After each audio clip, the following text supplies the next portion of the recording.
Everyone, thanks for making another request. So the request was cross chokes from the mount and from the guard, and just some ways to set them up. And again, this is just how I set them up, and it works. It's pretty successful for me. But the thing for me when I started learning the cross choke is I thought, wow, this is pretty cool.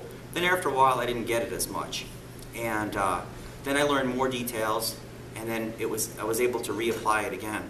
But there's a few things that really for me made the big difference. And so I'm going to go over those little things that made a big difference for me. Number one is if I'm in the mount, I don't want to be directly over him because lift me up. He can just push me up, like push a bench press. Whoop, up, okay? He can lift my weight. So I don't want to do that, number one. I want to be off to the side a little bit. Can you defend, please? Okay. This happens, and this is fine. I like to just go here, and I lift my knee, boom, just like this. And this goes tight. Two hands, down, just like this. Sometimes people will actually tap from that. This will go down, and I fall. Just like this. And even if it's here, okay, I zip this in nice and tight, just like this. Shh, boom. You can get your thumb in, that's fine. If you can't, that's fine too. Now this hand, of course, is going to go in, and this hand is where I'm going to fall as this just pulls. And this comes to my hip so I can fall over it and generate some torque. And it's a really nice choke, okay? So most people have seen these chokes before, but the thing that made the difference for me was whatever hand is on top, that's the direction you fall and you post your head. And as you fall, it lifts the person's neck up and then exposes their carotid arteries for you to choke. Another option is if you're like this, if the person is big, Mike's about, I don't know, 60, 70 pounds heavier. So it's a little harder for me to put my knees on the ground. So I sit to the side a little bit and I'll post and I'll put this hand here. Now if he's defending, that's fine. This happens all the time. So I can trap like this, and now I have a lot of pressure here.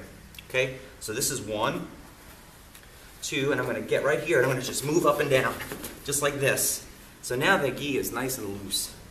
I'm going to grab here, and I'm going to put pressure just like this, and you'll hear him go, ugh. Yeah, this is really good. So now, right here is a little space. I'm going to put my hand here. I'm going to turn, put it just like this. Now, if I pull this cloth, I'm kind of stealing. I'm pulling away. So what I'm going to do is open this hand to feed that one. Now, I do not, and this was a big thing for me, this never really worked because there's not enough cloth between my hands to be able to turn my wrists. So I go 1, push, 2, open both hands, and I curl them. Your hands have to be like this, not like this. If your hands are like this, it's very difficult to put the blade of your wrist against. So this is 1, 2. Now my right hand is on top, so that's the direction I fall, and I pull my elbows to my hips and I curl my hands. And generally my head doesn't even get to the floor. So what really makes the person uncomfortable is putting weight right here like this, okay? And now, of course, you can do that kind of stuff too. So those are some good options from the mount. Let's switch over to the guard.